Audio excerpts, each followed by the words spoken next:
Right now, though, it is time to talk with Jerry Jones, brought to you by Ford, your North Texas Ford dealers. Ford is the best in Texas. Jerry, how are we doing today? Hey, Kevin, Corey, and everybody else on there. Sorry.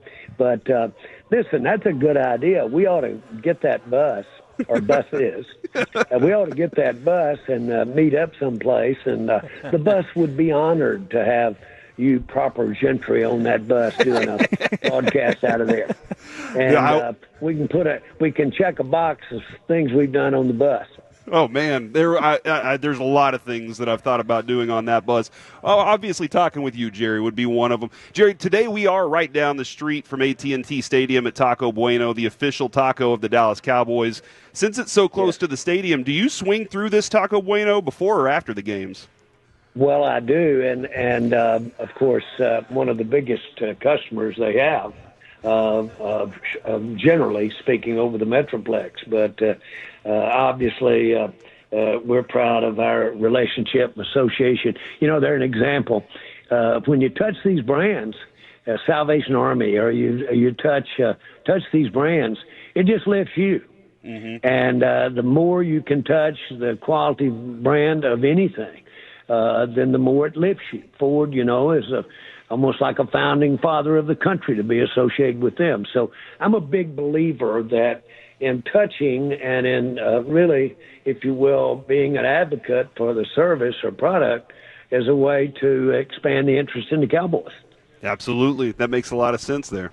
Now, we've got kind of a divide and conquer strategy here today as I'm in Las Vegas getting ready for the Terrence Crawford-Canelo Alvarez fight. I know Canelo has fought at AT&T Stadium. Absolutely. What kind of a business person is he, in addition to what kind of fighter he is?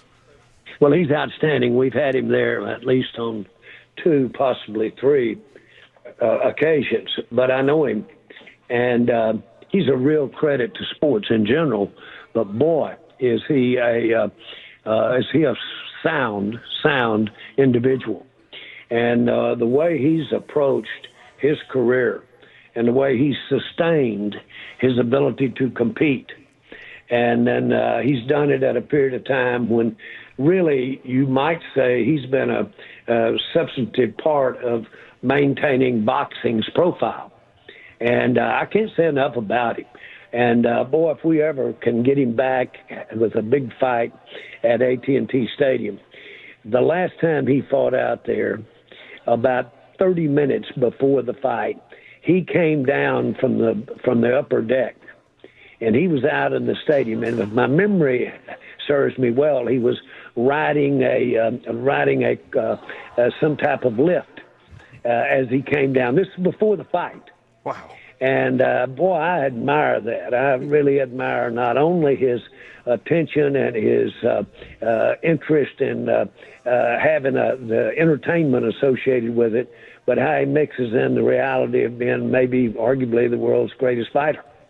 Now, as long as we're talking about sports figures and admiration, did you hear the Green Bay fans last night chanting, "Thank you, Jerry," after the Thursday night football game? Well, I'll tell you, the way they're playing, the way Green Bay is playing, then I'm all for them enjoying and chanting anything that they really want to play. And I understand that. You know, this is such a laydown to me with back when we traded Herschel Walker. And I just can't tell you the kinds of really not criticism, but naysay when we took what arguably then was by many the best player in the NFL. And we got, of course, future picks, got players and future picks at the same time. And so if you make a move on a top player, this shouldn't surprise anybody that we would have that kind of reaction from their fan base, the other team's fan base, or for that matter, our fan base in general. And I knew this was coming almost the day I walked into training camp. I knew that if I got to make this trade, that this would be there and coming. Now, you talk about those parallels between the Herschel Walker deal, and that is fascinating to me, but that also came at a time when the franchise was needing to rebuild. Do you see that as a parallel with this team at all? Well, I see an allocation. I see more of an allocation here. We want to take the resources, of course, being the room under the salary cap. Now, I'm going to talk elementary. I apologize to everybody living. But we all know that whatever one player gets, the others don't get, because there's a pool of dollars. And so you've got to divide it up very carefully. And that is the art of the deal. So this, as opposed to Herschel Walker, which was to basically get draft picks and was basically a recognition that we will compete on another day. This was not that. This was a very conscious trade to get 3, 4, 5, 6 players for one. Which were we better off? The one player, outstanding. He's an outstanding player. But we should be able to get, as a matter of fact, we've got one on the field, and of course people say, but he's no Micah. Well, I'm not going to debate that at all, because Micah is very, very special. But I'll tell you this right now, by the time this happens, and as we look forward to Dak's time when we made his contract, and we look forward, this was the best way to maximize our chance to get a Super Bowl for Dak.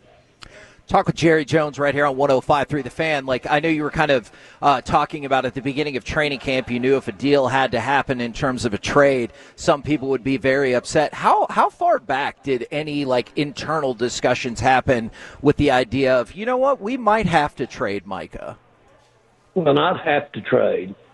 That's not the right term. How with a player of that stature and of that, if you will, color in terms of his romance, what he might be able to bring. Everybody's looking for the guy that could absolutely singly make the defense. Everybody wants that guy.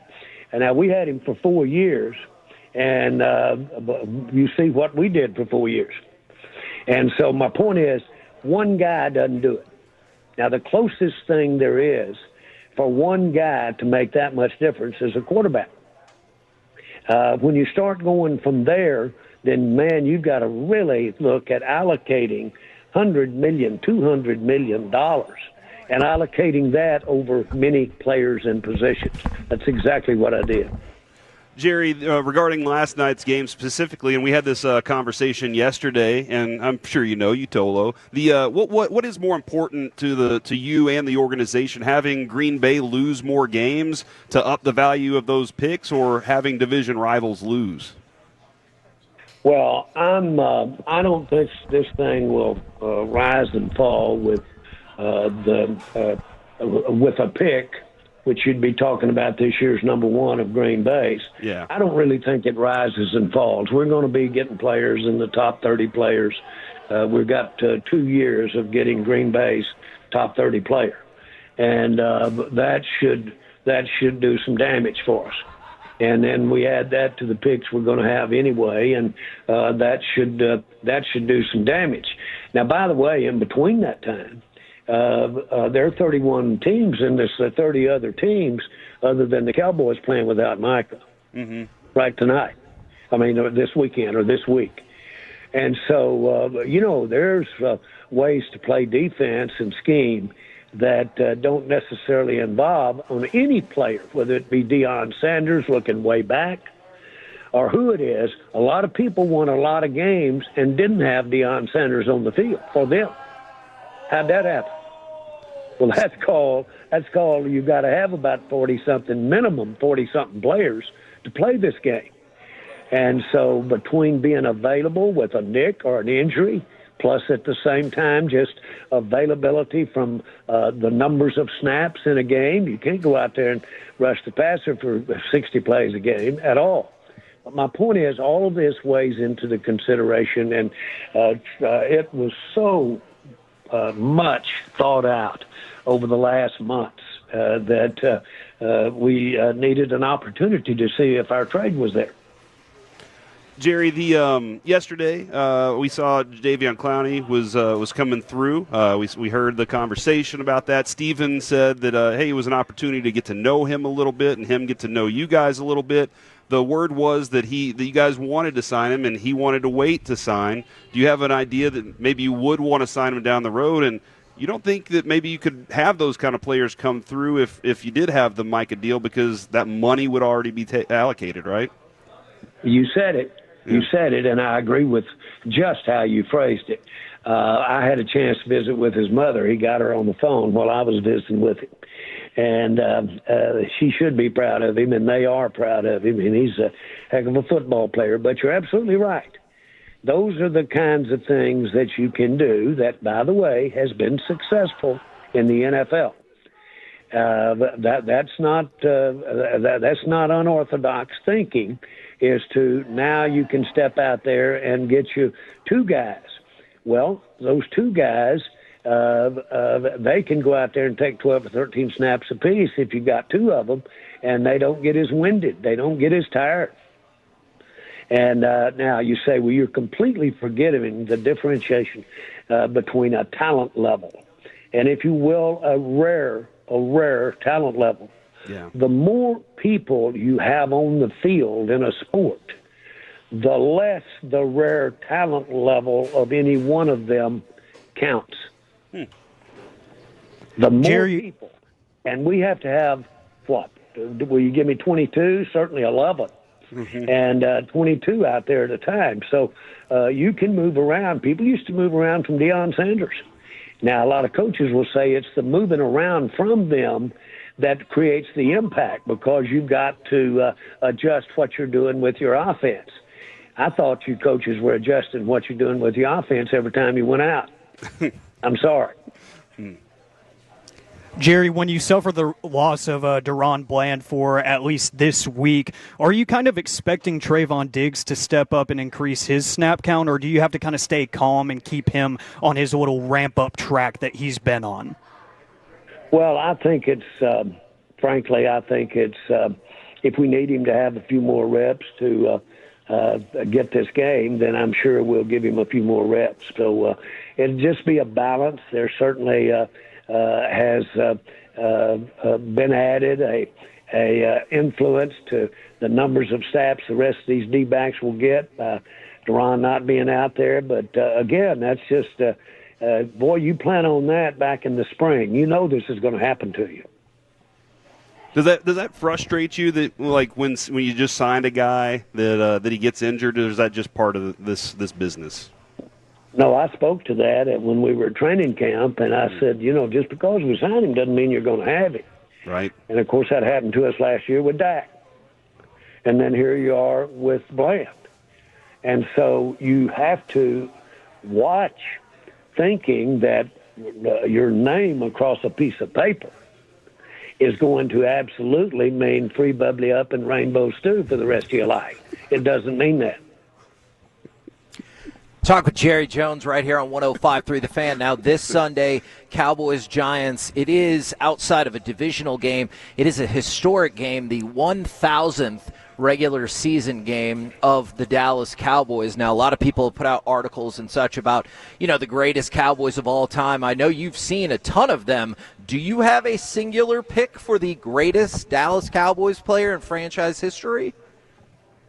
I do. I would have to say Roger Staubach because of the impetus. I mean, not impetus, but the impact that he's had on the franchise as time has gone along, as well as his playing days.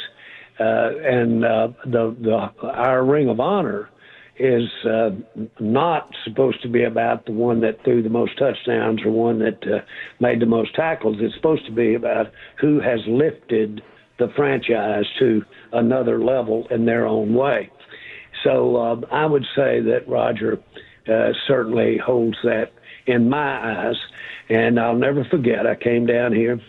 It was a rainy day, and Bum Bright fixed me up with a place to sit in his suite. To the first time I looked at the Cowboys, after in my mind I thought I might be interested in getting involved. And he had Roger sitting with me in that suite. And basically, we were playing the Giants. Parcells was over on one sideline. Coach Landry was on the other. I had a good visit with Roger. Times were tough in Dallas then. I mean, real tough. Banks were going broke. It was quite a time. Well, about the fourth quarter, it was rainy, and boy, that crowd had really gotten down. I don't believe there were 6,000 people here because it started off with about 20.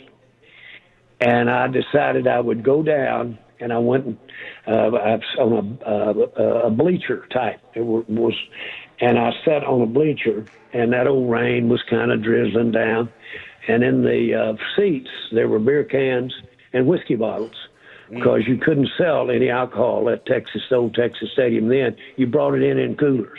Mm-hmm. And there were all those hundreds of beer cans and whiskey bottles, rain coming down, nobody in the stand, and Parcells whipping our butt. And I said, now, can you live with this after you've given all your money? And you're in trouble. Can you live with this? And I sat there and took that old rain. I got up, said, put me in, Coach. I can. Let's go. Jerry, multiple times in the last year, you've discussed working with your family. We saw it in the documentary on Netflix. As a dad of 3 myself, it would be a dream to be able to provide for them with like the security and be around them and have them that close to me working. Has it always been easy to be a dad and work with your family at the same time? No, not at all. You can imagine. You have the same kinds of disagreements, the same kinds of differences of opinion. Just for one, look at our age difference. But something happens when you burn your ships. So that deal about making a landing on another continent and burning all the ships so your soldiers couldn't even think about going home. Or something happens with your family because there's nothing but corrections and let's do it different there. There's no burning your ships and saying, let's split, let's go. But the best way that I feel about it sums it up. I'm going to paraphrase a father's prayer. Yeah. And the father was praying, and I'm going to paraphrase it, but he basically said, Lord, don't let me be a bully because I can be, because they love me and I'm their dad. Don't let me be a bully. I like that a lot. That's the kind of deference, I think, and I know they've got it over on the other side. Can you imagine being one of my 3 children and sitting there over the years and working with me through things? Well, they've done it, and most of the ideas that I do get credit for that have turned out good were theirs, and they executed them. So this has been a smart move as well as a move that I'm proud of. I wouldn't take anything for having spent all these years with them like this. Yeah, it's pretty cool. And before we let you go, last one for you, Jerry. Is there any one of the Giants that you want Dak to provoke to get ejected before the game this week? Oh, boy. Man, I'll tell you this. I like to have dropped my teeth when I started seeing him walk off because he's such a fabulous football player. Mm-hmm. And I said, well, I guess the man up there is evening up. We don't have Micah. They're letting us have him. Let's even this thing up. I'll tell you, I had dreams of if we could have stepped up there and beat that world champion that opening game. That's the kind of thing that you never forget, ever. I am proud of the way we played, but we all know that doesn't get the job done. Right. But I'm sure am encouraged by what I saw. Well, thanks a lot, Jerry. Good luck on Sunday, and we will get back with you next Friday, good sir. Okay, great. Sure enjoy it. Thank you, guys.